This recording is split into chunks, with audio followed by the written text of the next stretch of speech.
Hello kapatid, magandang gabi sa inyo. Oo. Kamusta naman yung maghapon natin? I hope yung maghapon natin ay maayos. Hindi ko alam kung nakapagpahinga po kayo. Ang iba sa atin ay galing sa trabaho. Nakapapahinga-pahinga ng konti. Pero salamat sa Panginoon sapagkat tayo ay nagkita uli sa gabing ito at it's indeed a privilege na tayo ay magkita. Sa umaga sa ating Gospel Reflections, sa gabi, alas 7, ito namang usapang Katolisismo. At sana nga ho ay malaki ang tulong nito, mga kapatid, sa atin, sa lahat ng Catholic community nationwide. Itong pinag-uusapan natin. Tayo po'y magsimula na. Tayo po'y mananalangin at sundan po natin yung isang Our Father at isang Hail Mary po. Yan yung ating gagawin sa gabing ito. Tayo po'y manalangin. In the name of the Father, the Son, the Holy Spirit. Amen. Our Father who art in heaven, hallowed be thy name. Thy kingdom come. Thy will be done on earth as it is in heaven. Give us this day our daily bread, and forgive us our trespasses, as we forgive those who trespass against us. And lead us not into temptation, but deliver us from evil. Amen. Hail Mary, full of grace, the Lord is with you. Blessed are you among women, and blessed is the fruit of your womb, Jesus. Holy Mary, Mother of God, pray for us sinners, now and at the hour of our death. Amen. In the name of the Father, the Son, the Holy Spirit. Amen. Magandang gabi, mga kapatid. Edison De Mihilio, good evening po. God bless the entire family, De Mihilio family, kay Darling May Peña Flor Sibonga. Good evening kay Yam Montejo. Ate, magandang gabi po. Kay Thea Marie Pescador Labrador, magandang gabi po sa inyo. God bless. Kay babaeng Katoliko, salamat po for watching. Kay Pipito Barbon at sa iba pang mga kapatid natin. Tingnan ko baka may naiskipan ako. Okay. Maraming salamat po for joining sa ating broadcast. Tayo po ay nasa ika-4 na modus. Pero let's have a quick review sa unang tatlo. Modus number 1 nung Monday ay pinag-usapan natin yung friendship. Very subtle yan. Hindi mo namamalayan, ibig sabihin. Nakipagkaibigan sa'yo, nahulog yung loob mo sa kanya, nung nag-open ka na sa kanya, dahan-dahan ka na pala niyang binibitag. Hanggang sa ibe-brainwash ka, sisiraan yung simbahang Katoliko, at magdi-decide ka, o nga no, mag-decide ka magpabautismo, and there you go, member ka na. Nag-start sa isang naunaw, parang wala namang mali siya kasi friendship eh. Pangalawa, sponsorship. Grabe ho ito, talamak itong sponsorship na ito. May mga Koreano gumagawa niyan, rampant yan sa Pilipinas. Hindi ko alam kung sa ngayon ay dire-diretso pa yan, pero meron pa rin. Hindi yan nawawalang sponsorship kasi come on yan eh, sa mga Katoliko. Lalo na sa mga depressed areas, kinakagat po talaga ng mga kapatid natin. Pangatlo, yung lending. So itong friendship na ito, sponsorship lending, magkakasama ho yan. Pag siyempre, Katoliko ka, wala namang pondo sa simbahan na may palending ang parokya eh. May ganun ba kayo? Paki-comment nga dyan kung meron kayo niyan. Buti pa kayo, meron ganyan. Sana all, di ba? Ngayon, ika-4, mga kapatid, ito, putok ito sa mga kabataan. Hindi lang friendship, modus number 1, pangalawa, sponsorship, pangatlo, lending. Ito, pang-4 ito.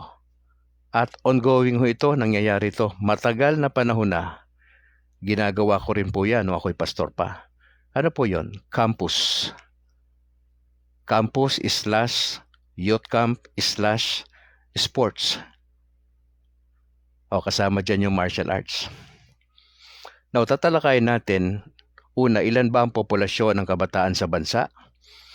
Pangalawa, saan ba nagko-concentrate na mga paaralan itong mga grupo na ito na nag-held ng campus, youth camp, martial arts, etc. Pag-usapan din natin gaano kalaki yung budget ng mga ito. Ikalima, sikretong malupit. At ika-anim, isang bitag o pain pala. Ngayon, diretso na tayo, no? Mapapansin nyo, random lang binababa ko yung mga possible questions sa sasagutin natin. Mabilis lang. Papasadahan lang natin. Sagutan natin, ilan ba yung populasyon ng youth sa bansa?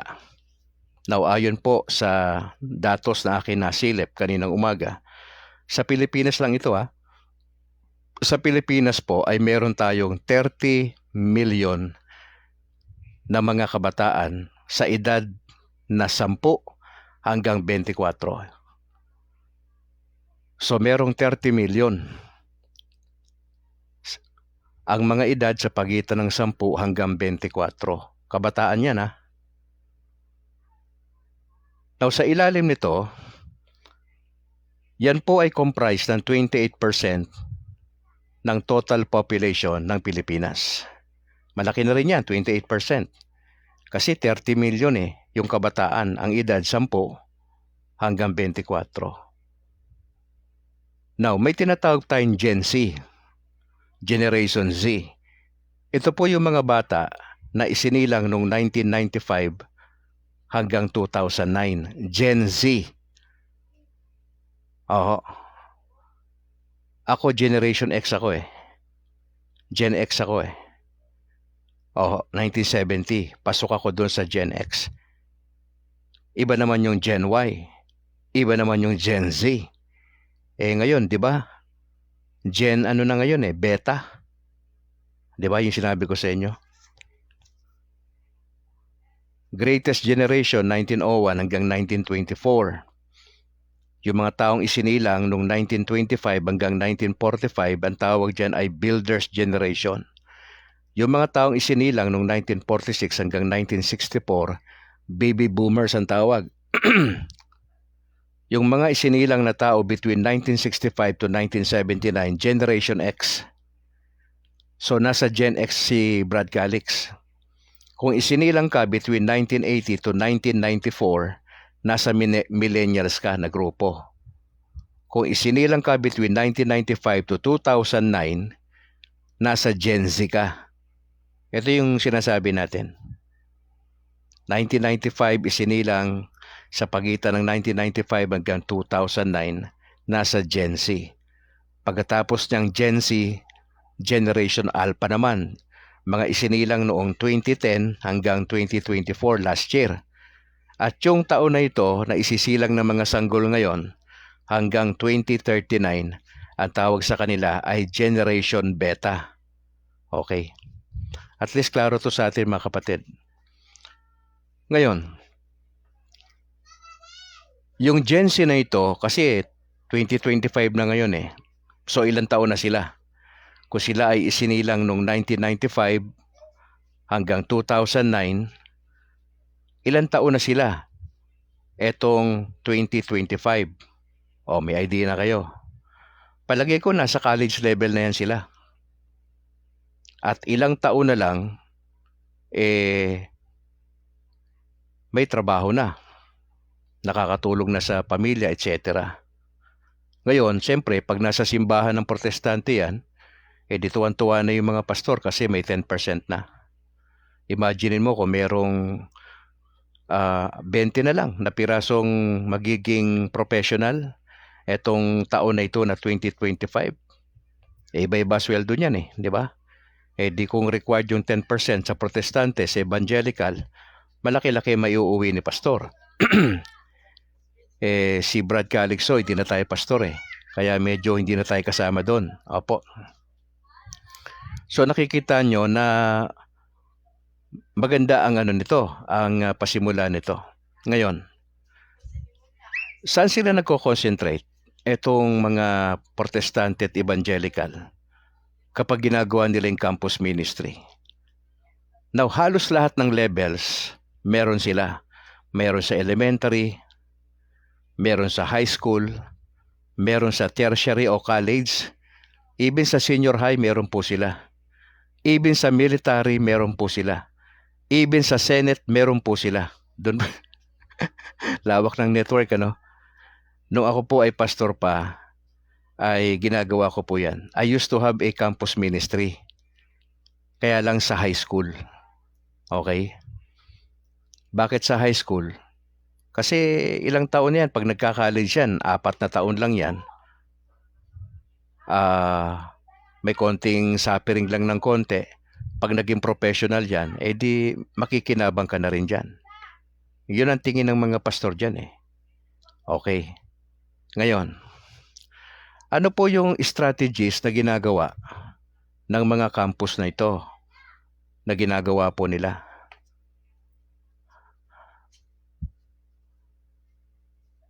Ano po yung strategy nila mga kapatid? Meron po silang letter galing sa DepEd kung yan ay high school, sa CHED naman kung college yan, papasokin nila. Pangalawa, meron silang contact ng mga teachers at mga professors na member ng simbahan.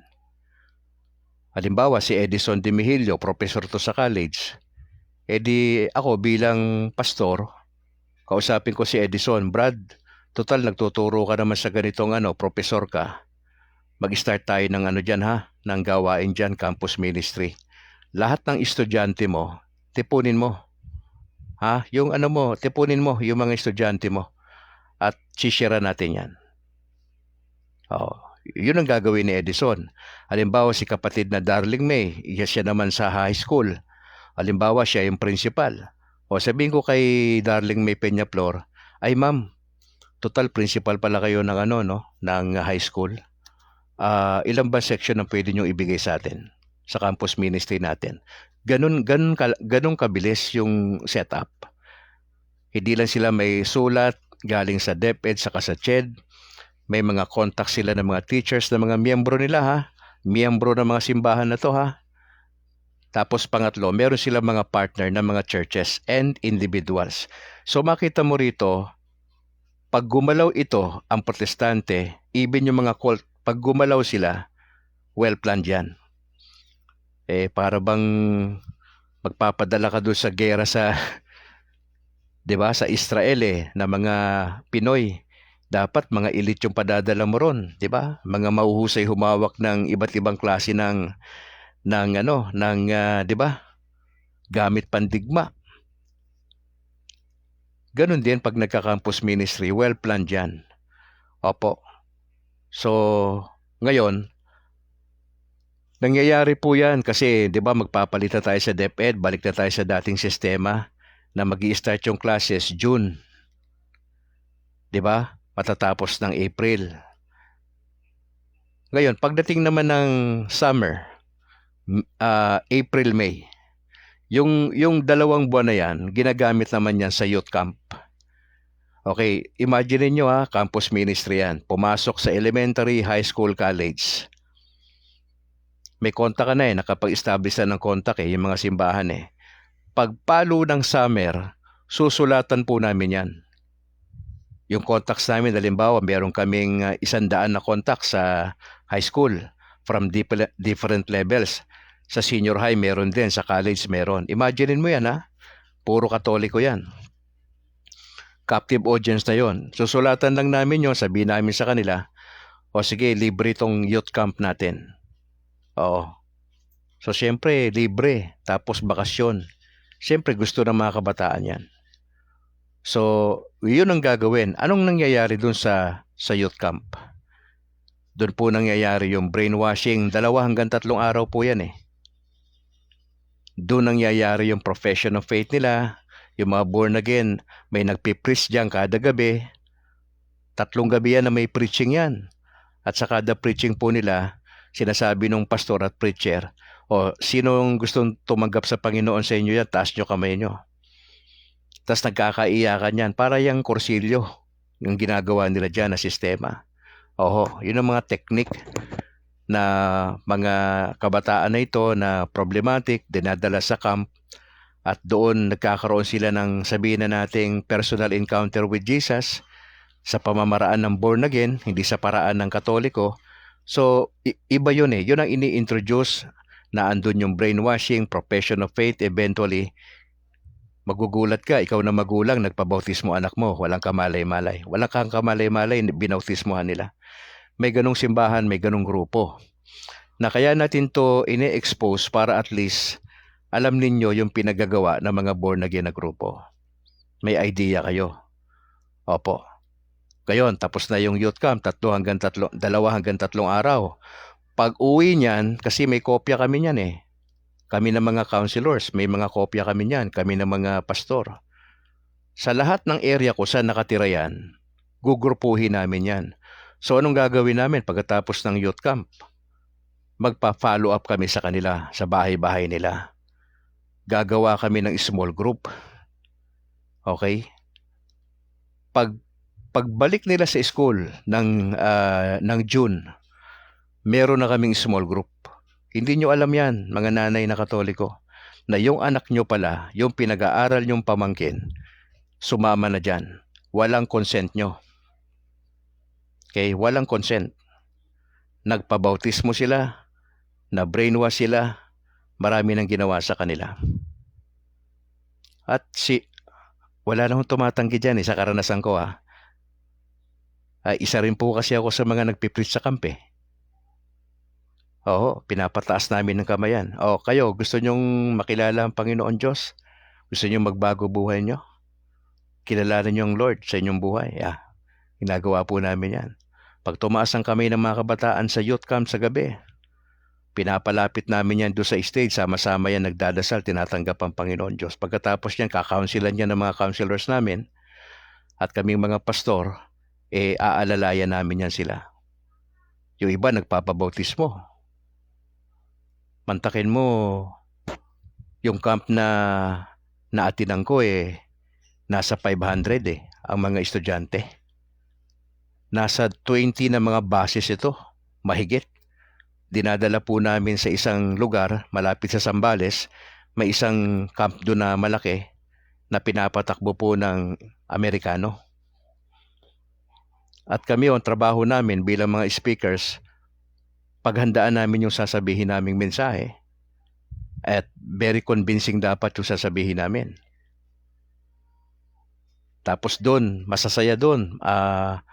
Ang mga tugtog doon, talagang grabe yung mga kantahan doon. Parang masisigla lahat doon. May mga drums doon kompleto Ngayon, sabi ko nga sa inyo, pag natapos yung camp, papalo up namin yan. May naka-assign yan sa mga pastor. Brad, may taga San Juan dito, may 5 piraso. May taga Pasig dito, may 10 piraso. Follow up nyo yan Pagpasok niyan sa school, meron na yung grupo. Ngayon, may na yan. I-invite niya sa simbahan yan. Invite sila doon sa simbahan na kung saan malapit sila. Siyempre, pag ganun lagi ng ganun, kasi yan, kompleto yan, may merienda yan, pamasahe, di ba? Nandun yun inaasikaso yung mga kabataan na yan. Opo.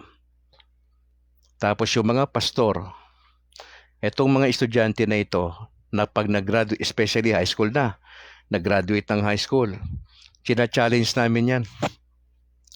Huwag muna kayo magkolehiyo, mag-aral kayo sa Bible School. 4 na taon po yun. May mga nag-aaral, maniwala kayo. May mga nag-aaral. At yung mga nag-graduate doon, antimano yon, ina-assign sa isang lugar para maging pastor. Ganun kabilis yung mobilization. Tapos, ine-expect dyan, pagka sinuportahan niya na simbahan, pastor yan, nilagay yan sa isang area. Sige, 3 taon ka dyan Suportahan ka namin 1 taon, halimbawa, 10,000. Okay, full blast yung 10,000 mo sa 1 taon. Masipag ka dapat dyan. Pangalawang taon mo kasi, 5,000 na lang yan Hati yan. Bakit? Saan mo, Brad Calix, saan yung kalahati manggagaling? Doon sa binabible study niya. Ibig sabihin, dapat masipag siya. Sa pangatlong taon, wala na siyang suporta. Kasi ine-expect ng simbahan na nagpadala sa kanya na itong mga nababautismohan niya natututo na mag-tithes. Kaya sa 3 taon, buo na sila. May worship na sila, may nirerentahan na sila na lugar para magtipon for Bible study and everything. So ganyan po yan. Ngayon, ano po yung mga sample ng mga protestanteng paaralan? At least aware ka. Ay, may ganun ba, Brad? Oo, meron. Oh, baka may anak ka na nag-aaral dito, protestante tong school na to. Silliman University, diyan sa Dumaguete, meron yan. Philippine Christian University, sa Maynila, meron yan, PCU. Philippine College of Ministry, Philippine Nazarene College, protestante yan. Dito sa Bacolod, meron. STI West Negros University, protestante po yan. Okay? Marami pa yan. Ngayon, ano yung mga pangalan ng campus ministries na maaring involved na yung anak mo ngayon na nag-aaral sa high school, college, nakasama na sa grupo na to? Bagitin ko yung ilan ha, at least aware kayo na protestante yan sila. Navigators. Si Brad Calix ay na-train tayo under ng Navigators. Ang founder ng Navigators sa US, isa po siyang seaman. Karamihan sa mga naakay niya sa grupo, mga seaman. Kaya maraming navigators na nagtatrabaho sa dagat, navigators. So bina-Bible study yan, dinidiscipleship yung mga seaman. So kung may seaman ka na anak at siya ay nakasampan ng barko na US ang nagpapatakbo niyan, ang nagmamanage, malamang naba-Bible study siya ng navigators. Pangalawa, Campus Crusade for Christ o CCC. Protestante po yan. Yan po ay kilala sa Maynila, no? Campus Crusade for Christ. Pangatlo, Student Missionary Outreach dito sa Bacolod. Naging bahagi po ko niyan. SMO ang tawag. Opo, yan po yung grupo na yan. Nagsimula po sila na Fundamental Baptist at ngayon po ay parang reform na yan sila. Ang kanilang mga pinakikinggan ay sila John MacArthur. Yan ang mga grupo na yan. Medyo nag-evolve na yan sila. Malakas po na grupo yan, ang SMO sa Bacolod.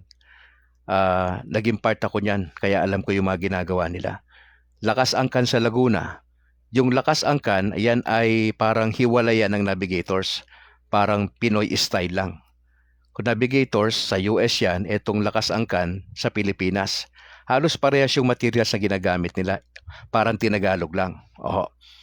Tapos sa Maynila, may tinatawag na Every Nation. Ano to? Full gospel ito. Malakas po itong grupo na ito.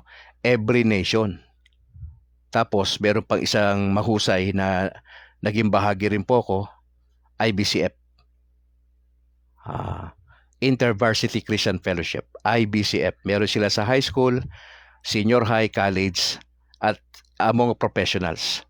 Ito lang yung mga samples ng mga protestante na pwede ko sabihin sa inyo na very active pagdating sa campus work. Pag sinabi natin campus work, nandyan yan sa elementary, high school, college, tertiary, nasa military, nasa pulis nga rin ho eh. Nakakadating pa sila sa pulis eh. Opo. At ang ginagawa nila, halos pare-parehas. Ang mga Katoliko, tuturuan nila at eventually magiging part ng kanilang grupo. Ganun po yun, yung ginagawa nila.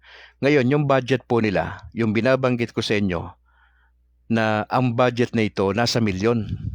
Yung sa youth camp, may grupo sa Pasig na napakalaking grupo. Na taga-US yung nagmamanage na pastor. Ang laki hong budget eh.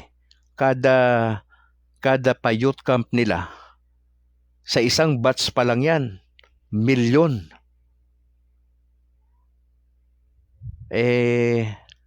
Saka nakakita ng kompleto, nakabus papuntang Zambales yung youth camp. Ang lapad po ng ilang ektarya po yun eh. Magi-enjoy talaga kabataan mo ron eh. Kasi naging bahagi po ako ng grupo na yan eh. Malaking grupo po yan sa Pasig. Kompleto yan sila. May campus yan sila, may martial arts yan sila. Kompleto yan sila. Meron silang Bible school. Kaya pagka yung anak mo, pamangkin mo, ay naging bahagi ng grupo na yan, kompletos ricados yan, wala ka nang aalalahanin dyan. Pag-aaral nila, susuporta yan. Martial arts, susuporta yan. Pag gusto niyan magpastor, mas lalo na. Galing sa youth camp, high school graduate, Na-encourage siya, o mag-aral ka muna sa sa Bible School 4 na taon. Pag nakagraduate siya diyan, papadala siya sa gawain. Well supported po 'yan, mga kapatid. Ha? Kung gusto niyong malaman, bubulong ko na lang sa inyo, ha. Oo, bubulong ko na lang sa inyo. Nangyayari po 'yan, mga kapatid. Milyon ang budget. Nasa US, may maraming donors, mga milyonaryo. Hindi tayo magbabanggit ng pangalan, pero at least may idea ka na may ganun palang grupo. Yes, meron. Ngayon, ano po yung sikretong malupit diyan? Again, mga kapatid, bakit natin nasasabing modus? Pag sinabi ko modus, ito yung pamamaraan nila na kunyari totoo, pero yun pala ay pain. Yun po yung ibig ko sabihin ng hindi po krimen, ha. Wala akong binabanggit na krimen. Ang binabanggit ko lang yung pamamaraan na mali. Kaya ako natawag na modus. Kasi ang front nila Diyos eh. Ang front nila Bible. Ang front nila good works. Tatanggi ka ba na Katoliko dyan? Hinirap sa'yo ang Diyos. Hinarap sa'yo, pinakilala sa'yo ang Biblia. Pero hindi nila sasabihin sa'yo na papunta ka pala dun sa simbahan nila. Na ginagawa pala nila itong mga maliliit na hakbang na ito, ang layunin ay dalhin ka sa simbahan nila. Yun ang modus. Ang sabi ko nga sa inyo, kung gagawa sila ng mga bagay na ito, friendship, sponsorship, lending, kung gagawin nila yan na walang usapang required ang Bible study at walang usapang aalis ka sa pagkakatoliko mo, i-grab mo. Bakit? Wala tayo niyan sa simbahan natin. Wala tayong ganyan. Hindi natin kaya yan. Wala tayong ganyang pera. 'Di ba? Magprangkaan tayo rito. Comment nyo nga dyan kung may budget yung parokya nyo. Pwede ba kayong magkaroon ng youth camp ang kabataan na 50 hanggang 100 piraso sa sa parokya? Na willing gumastos ng ilang libo, mga 50,000 para pumunta sa isang 2 to 3 days na youth camp para pagbalik niyan refresh yan bilang Katoliko na kabataan. May ganun ba tayo? May pondo ba tayo? I don't think so. Diyan ho magagaling ang mga born again na grupo, ang mga protestante at mga evangelical. Ano yung sikretong malipit nila? Ang entry nila sa campus, friendship. Nahulog ang loob ng estudyante mo, anak mo, sponsorship. Hindi lang naman sila nakinabang Pagdating sa iyo na nanay nakapos ka sa pera, may lending pa tayo rito. Saan ka pa? Aayaw ka pa? Choosy ka pa? Wala kang ang pera? 'Di ba? Ano pa yung banat nila dyan? Tuturo sila ng values. Pag nasa senior high naman, personality development ang tinuturo. Tapos i-connect lang sa Bible. Pero ganun pa rin ang resulta, kukumbinsihin niyang anak mo na sumama sa kanila later on. So anong ginagawa po namin? Pagka nakapwesto na kami sa campus, whether ano man yan, high school, college, eto matindi, even Catholic universities, pinapasok nila ng lihim. Kasi may mga born again na nag-aaral sa Lasal sa San Agustin dito sa Bacolod Yung mga Catholic universities, pinapasok yan, ini-infiltrate nila yan. Alam ba ng pare yan? Na itong protestante na nag-aaral na ito dalawa pala pakay niya. Hindi lang magkaroon ng degree na ibinibigay ng Catholic na university. Mas marami kasing universities ang Katoliko kumpara sa protestante. Mas marami tayong universities. Kaya yung mga protestante nag-aaral po sa mga universities natin yan para makakuha sila ng magandang degree. Pero ang pakay nila, hindi lang degree, kundi eto mga Katoliko na ito nakaklase nila, somehow, maakay nila, papunta ron, papalabas ng Katoliko at dadalhin nila doon sa simbahan po nila. So anong gagawin po namin? Bibisitahin po namin yung anak nyo. Kakato kami. Ay, babaeng Katoliko. Yung anak nyo pa pala naka-enroll sa school. Okay. Ako po yung teacher niya sa values. Kayo po pala ang parents. Okay lang ho ba kung sama namin sa youth camp yung anak nyo? Sa April. Mga kalagitnaan ng April. Tatlong araw lang naman ho yun eh. Di ba? O ngayon, hindi naman namin sasabihin sa yung pakay namin eh. Hindi sasabihin ng pakay. Sasabihin lang yung pinakapain. Christian organization po kami. Gusto po naming invite sana yung anak nyo. Okay. Okay lang ba sa inyo? Ngayon, kapag ka ganun na, at total, hindi ka din naman nagsisimba bilang Katoliko, malamang papasok ka dyan. O, binisita ka na namin. Sasabihin ko na sa'yo bilang pastor, ay, ate, saan ho ba kayo nagsisimba? Ay, ako kwento mo na eh. Katoliko ho pala kayo. Kailan ho kayong huli nyo nagsimba? Tapos sabihin mo, ay, tagal na eh, dalaga pa ako eh. Sabihin nila, dalaga pa. O, matik na yan. Nasa isip namin, pagka sinabi mo yung dalaga ka pa, nung huling simba mo, dalaga ka pa, at may 3 anak ka na ngayon, laglag ka na sa namin, sa gusto namin mangyari. Sige, ganun ho, total, matagal na ho pala kayong hindi nagsisimba sa simbahan nyo. Nag-aalok din nga ho pala kami ng Bible study. Okay lang ho ba sa inyo? O pag sinabi mo, nandun na kami. Next week niya, nandyan na kami, nagba-Bible study na. O, bibilangan lang kita ng 3 buwan, magpapabautismo ka. Strategy yan. Bible study, 3 buwan yan, pag-uusapan na natin ang pagbabautismo. Bakit ka kailangan bautismo? Ika-4 na buwan, babautismohan na kita. Pagkatapos yan, miyembro ka na. O, pagka miyembro ka na, 10%. Kuha mo na. May ganyan ba sa Katoliko? Parang wala namang ganyan eh. 'Di ba? O, meron na kaming small group ngayon yan. May commitment na. Yung anak mo na nasama na dun sa camp, pag-uwi sa bahay niyan, follow up na namin yan. Ganun kabilis yun. At wala kayong kamalay-malay, buong pamilya na kayo, nagsisimba na kayo sa protestante. Saan nagsimula? Yung Katolikong hindi nagsisimba. Yung Katoliko natutulog sa pansitan. Mga Katoliko na baliwala ang kanilang pagiging Katoliko. Sabi nga, may nag-comment nga rito, isa sa inyo eh, Katoliko lang sa salita. Mabigat po yun, nakakaano po yun, pero totoo po yun. Pansinin niyo po, matagal na kayong Katoliko. Si Brad Calix, ilang buwan pa lang. Alam ko yung turo ninyo kasi nagtuturo tayo. Alam ko yung galawan ng Katoliko. Pero, sabi nga natin, bago lang ako na Katoliko. Pero yung ginagawa sa inyo ng mga pastor, ginawa ko rin dati yun. Madali kayong pasukin, baga sa gera, madali kayong makaptive eh. Bakit? Bukas na bukas kayo eh. Madali kayong mauto. Bakit? Ignorante kasi. Walang alam. Punta sa bahay ninyo, accommodate nyo kagad yung pastor, na hindi nyo nga iniimbestigahan yung pastor kung saan lupalop galing yun eh. Hindi tayo nagaganon kasi tayo, mahalaga sa atin. Pastor kasi yan, alam naman natin, pag pastor parang pare eh. 'Di ba? Kaya lang, dahil hindi ka nakasama dun sa catechism, nung Katoliko ka, hindi mo alam ang doktrina. Kaya therefore, ito yung pastor, dala niya ang Panginoon, dala niya ang Biblia, sabihin mo, okay naman to ah. No harm naman dito ah.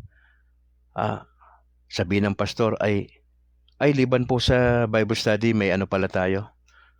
Ilan ba anak nyo? May sponsorship po kami. Di kakagat ka ron.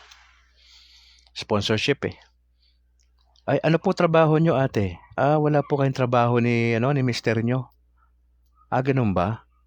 Gusto nyo ba Gusto nyo bang pairamin namin kayo ng pondo? Para revolving lang ninyo. May kayo panggastos. Okay na ba yung pauna 5,000? Bayaran lang ninyo. Dahan-dahan. 'Di ba? Saka pa, choosy ka pa, wala kang budget. Kakagatin mo yan. Katoliko yan. Again, sabi ko nga sa inyo, madali naming pasukin ang teritoryo ng Katoliko. Bakit? Bukas na bukas kayo. Baga sa labanan, hindi kayo marunong magtago. Alam nyo nang may kalamidad, nakabukas pa kayo. Alam nyo nang pumuputok ang bulkan, nandyan pa kayo. Dapat nagko-cover na kayo. Alam nyo nang marami ng protestante na ang pakay po ay ilipat kayo mula sa simbahang Katoliko at ilipat sa simbahan nila, open na open lang kayo. Sasabihin pa nga ng iba okay naman yan kasi lahat naman ng relihiyon papunta sa Diyos Hindi lahat. Yung turo ng simbahang Katoliko iba sa Protestante. Yung kaligtasan lang natin iba sa kanila. Sa mga Protestante at mga Evangelical, pag tinanggap po si Kristo, ligtas ka na. Sa Katoliko, hindi. Pinagtatrabahuhan mo yan. Kailangan patunayan mo yung pagiging Kristiyano mo habang nabubuhay ka. Hindi ba't magkaiba tayo? Ba't mo sasabihin na tanggapin mo lang si Kristo ligtas ka na? Hindi mo matitiyak ang kaligtasan mo hanggat nandito ka sa lupa. Kaya malaking tulong nung nagpipersevere ka hanggang sa dulo. Turo ko rin dati yan Natanggapin mo lang sa Panginoon sa puso mo, ligtas ka na, antimano Maski na anong gawin mong kalokohan sa buhay, ligtas ka na Walang ganun sa Bible. You have to prove na ikaw ay genuine na Kristiyano. Yan ang nakakatakot dyan. Nagkiklaim ka, Katoliko ka, marami kang ginagawa sa simbahan, etc. Pag namatay ka, pagharap mo sa Diyos, sabihin sa'yo ng Lord, hindi kita kilala. Brad Calix, pwede ba mangyari yun? Yes. Kaya nga huwag kang papasiguro na sa lupa, hindi ka nga maayos mabuhay dito Wala ka respeto sa parents mo Nagtatrabaho ka, balasubas ka magtrabaho. Meron kang pagmamay-ari ka ng kumpanya, yung mga nasasakupan mo, hindi mo pinapasweldo ng maayos. Hindi ka nagbabayad ng kanilang contribution sa SSS. Anong tawag namin sa Maynila dyan? Madugas ka. Hindi pwede yan. Kung Katoliko tayo, ayusin natin yan kasi hindi pwede. Sa totoo lang po, hindi po pwede po talaga yan Kaya sa obserbasyon ko po, madali kayong maakay. Kasi bukas na bukas po kayo Hindi po kayo nagbabasa ng Biblia nyo. Ating kayo sa misa nyo, pagka-trip nyo lang, pag birthday nyo lang, pag nagkakasakit na po kayo, saka nyo naalala si Mama Mary. Ay hindi po ganyan ang tunay na Katoliko Ako pinag-aaralan ko po yan, mabigat pala ang pagiging Katoliko hindi pala basta-basta yan nasa mortal sin ka. Hindi ka pwede mag-take ng communion. Hanggat hindi ka nakaka-confess sa pare. Hindi pa kayo kasal tapos nagtitake ka ng communion? Hindi yan maganda. Marami tayong ginagawa sa simbahan, akala natin tama na, pero mali pala. Mamaya may sasabihin ako sa inyo, importante, announcement ngayon. As I close mga kapatid, binanggit ko na sa inyo ng mabilis. Ito'y pang-apat pa lang ito, may 3 pa. Kasi 7 yan kompleto yan, perfect yan Napakarami po niyan, pero pinili ko lang sa tingin ko na yun ang pinaka-effective sa Pilipinas na ginagawa. Una, friendship. Babarkadahin lang kayo niyan. Barkadahin ka ng pastor. Magagaling yung pastor makipagkaibigan Yan ang training namin Dapat sa tao, ano kami sa tao. Na binabantayan lang ho namin kapag kayo nag-aaway, maghihiwalay na kayo. Andun kami, may simbahan kami ron sa community, nandun ka. Ako yung pastor doon. Halimbawa, nag-aaway na to si Thea Marie Pescador. Away na. Kilala ko kayo kasi andun ako sa community, halimbawa. Sample lang po ito para may idea po kayo. Binabantayan lang ho namin kayo. Pag medyo maghiwalay na kayo, entra na kami. Ay, kamusta po kayo? Ay, nabalitaan po namin parang hindi ho maganda relasyon nyo Ngayon, magkukwento yung babae. Sabihin ng babae, may third party kasi, pastor, etc. Ganito Naanakan pa niya yung mga ganun Complicated. Marami na akong karanasan sa ganyang kwentong-kwento. At ang mga biktima dyan, Katoliko lagi. Yung mga nagpapasaway Katoliko. Alam na namin yung galawan ng Katoliko sa totoo lang. Kaya binabantayan lang po ng pastor yan, papasok kami dyan. Ay, sige po, manalangin tayo. Panalangin natin na maging maayos po ang pamilya nyo. Yung mga pari ba natin may ganyan? Yung mga parishioners, alam yung nangyayari? Palagay ko walang ganon. Kasi ang dami nating misa di ba? For example, sa simbahan po namin, meron kami 4 na misa dyan. I don't think so kilala pa nung pari namin lahat ng parishioners Kasi ang dami po Nasa 200 hanggang 300 yung kada misa. O imagine mo, 1,000 yan. Paano mo i-cater yung 1,000? Napaka-busy ng mga pari natin. Kailangan makipag-appointment pa tayo sa kanila, di ba? Marami silang inaasikaso mga kwasay na mga paris na maliliit. Paliban dyan sa malaki na yan, di ba? So, kaya minsan, yun ang opportunity ng mga born again na hindi kayo naaasikaso, kami mag-aasikaso sa inyo. So, gets nyo na? Kaya minsan, inaabang-abangan lang po natin yan. Etong friendship, sponsorship, lending, etong campus, youth camp, sports, martial arts, etc. Yan yung isa sa pinakamalaki na nangyayari sa Maynila at dito sa Visayas region. Kaya, anong gagawin nyo? Tanungin nyo yung anak nyo. Anak, ang ka nga rito. Meron bang grupo na nagba-Bible study sa inyo sa school?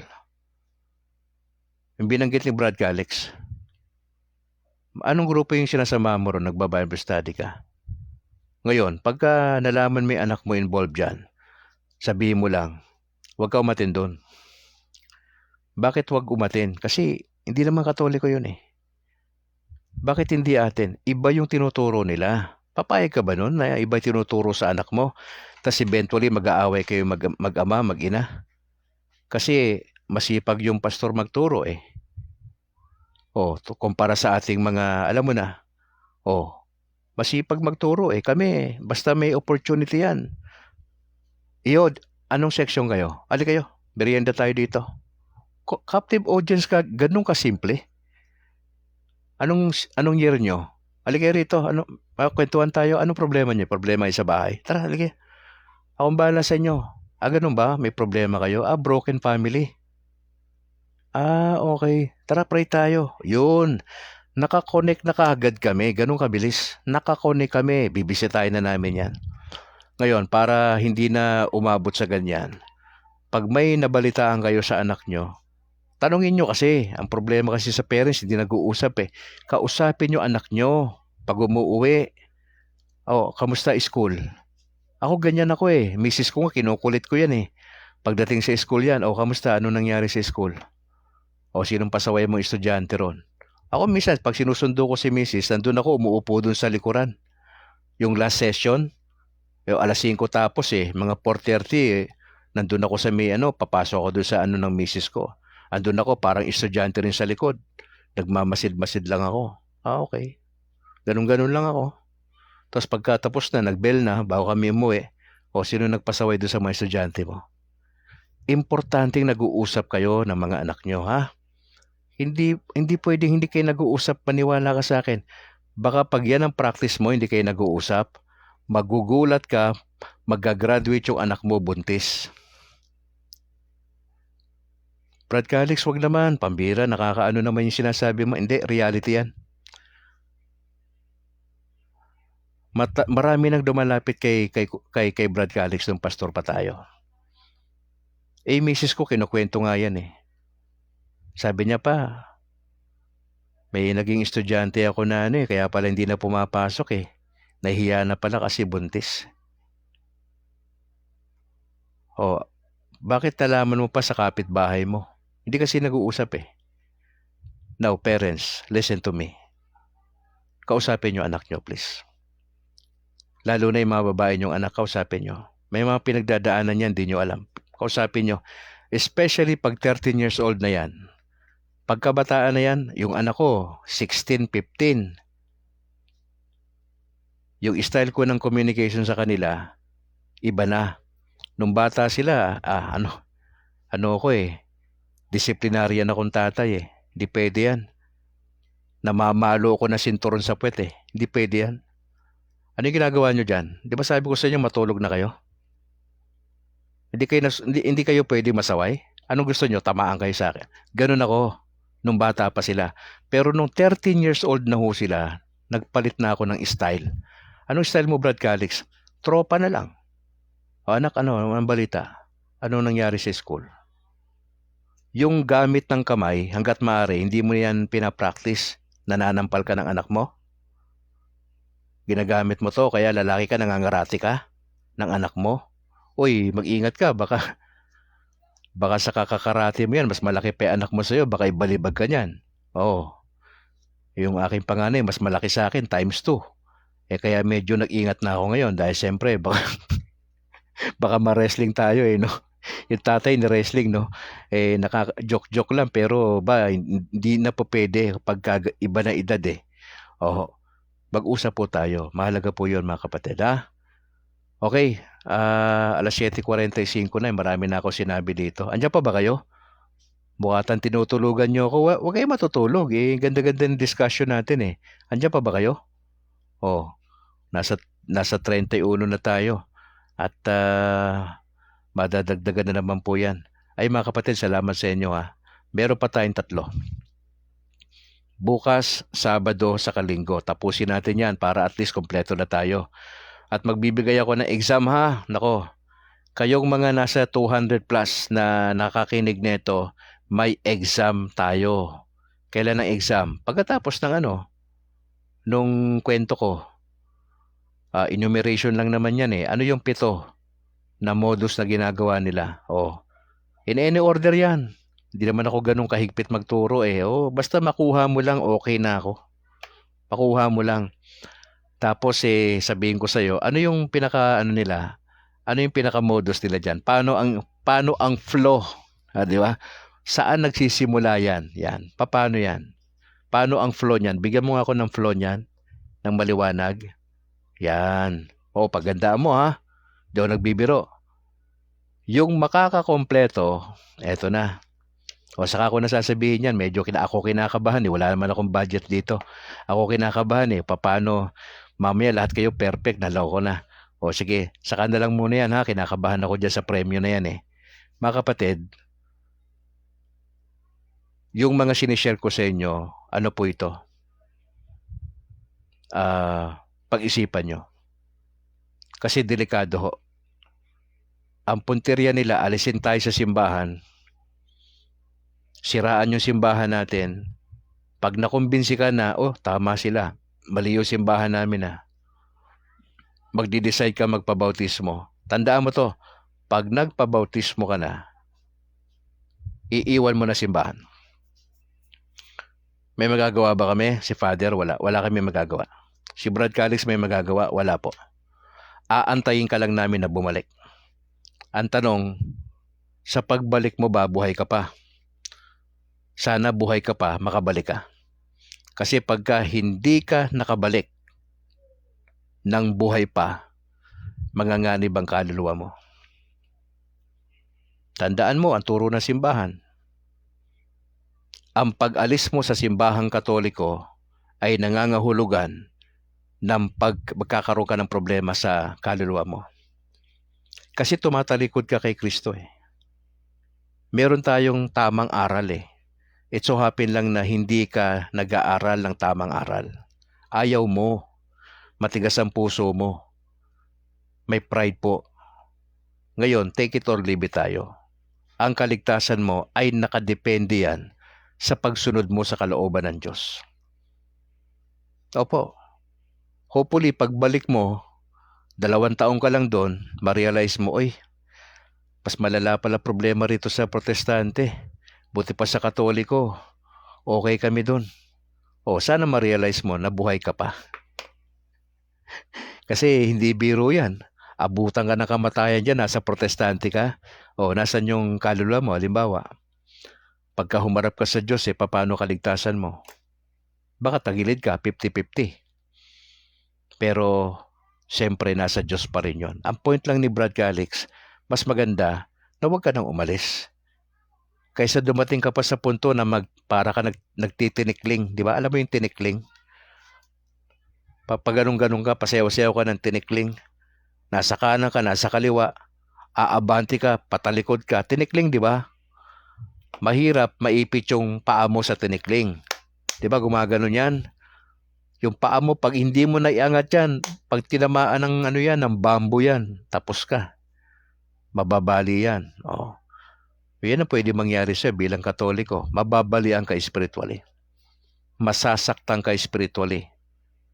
Dahil ba kaibigan mo, pinatayo yung bahay nyo?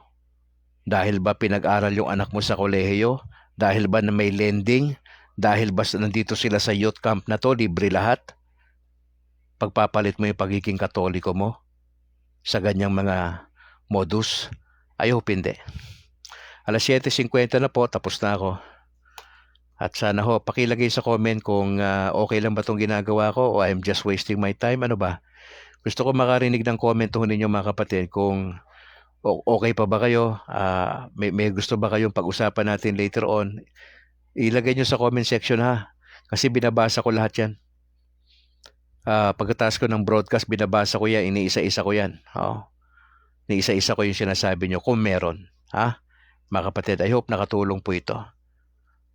Bukas magkikita tayo alas 6 ng umaga, Lord willing, na buhay pa tayo. Si Brad Calix ay buhay pa. Bukas, Lord willing, nasa Panginoon yan. Ay, gusto ko yan to mga kapatid, ipag-pray nyo kami. Ipag-pray nyo kami ni Mrs. Bakit po? Kasi February 15 or 16, magpapakasal po kami sa simbahan. Ay, Brad Calix, yung may entourage? Ay, hindi po. Hindi namin kailangan yon. Ang kailangan namin yung rite. R-I-T-E. Yung basbas ng simbahan lang po. Ibig sabihin, it will be a simple wedding. Kasi gusto namin ayusin yung yung tama . Nakasal naman na kami. Pero siyempre, dahil nagdesisyon si Brad Calix magkatoliko, hindi naman kinikilala ng Katoliko yung kasal sa labas . Dapat kasal sa simbahan.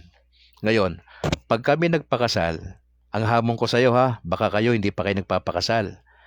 Bigyan namin kayo ng example, sumunod kayo.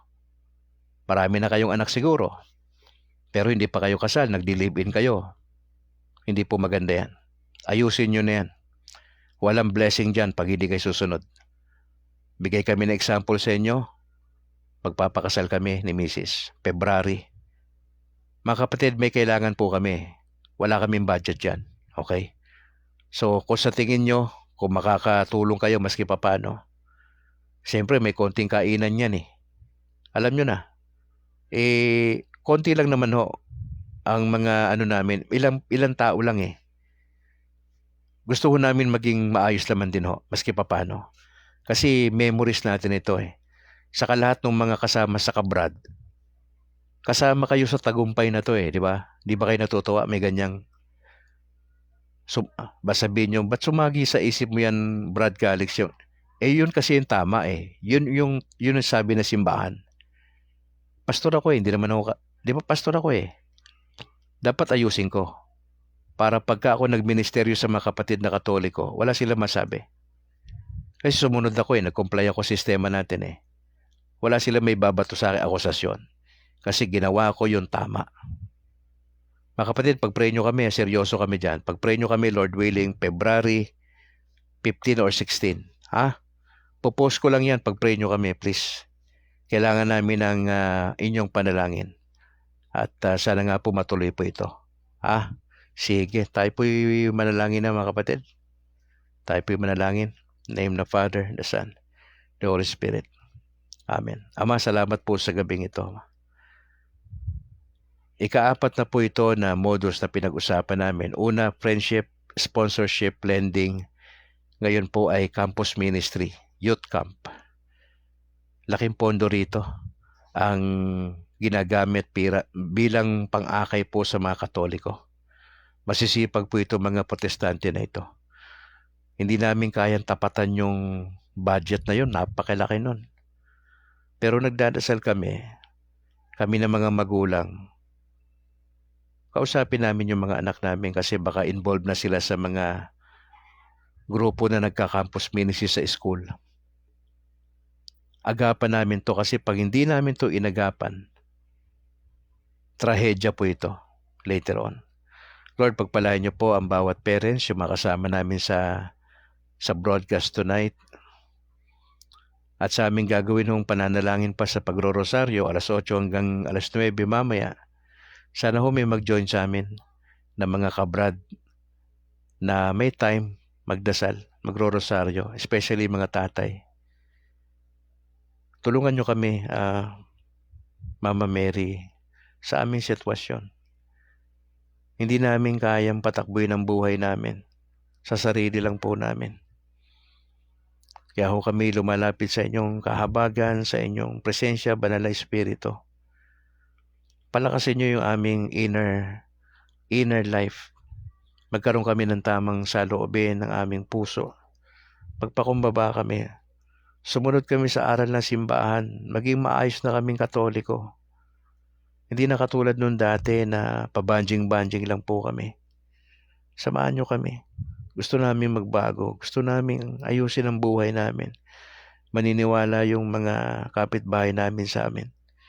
At makakay namin sila sa katuwiran later on. Because unless makita sa amin yung changes ng aming buhay, hindi sila maniniwala, Panginoon Diyos. Kaya kami nagdadasal. Kahabagan niyo po kami maging maayos ang buhay namin. Maraming salamat po sa tulong, Banal na Espiritu, sa understanding sa aming nadidiscuss so far. Meron pa ho kaming 3 gabi na pag-uusap patungkol dito. At sana ho, hindi lang namin ma-appreciate ito, kundi it's about time for us na manindigan na bilang Katoliko. Hindi kami papayag na mababawasan kami ng mababawasan kada buwan, kada taon, lumilipat sa Protestante kasi wala kaming pakialam sa kanila. Lord, we just pray. Samahan niyo po kami. We just want to thank you and praise you, Father, sa gabing ito. We pray this in Jesus' name. Amen. In the name of the Father, and the Son, the Holy Spirit. Amen. Alas 7:56 mga kapatid, alas 8 po ay magsisimula tayo ng ating pagro-rosaryo. Si kapatid na Apple po yung mangunguna sa atin. God bless. Pakishare po yung ating videos mga kapatid. See you mamayang alas 8 kung may time po kayo at bukas sa ating regular broadcast na alas 6 ng umaga. Sa ngalan po ng aking may bahay na si Annalyn. Ako naman si Brad Calix na nagsasabing ayusin natin ang ating buhay para maniwala ang komunidad sa atin. To God be the glory. Ingat po kayo and bye for now.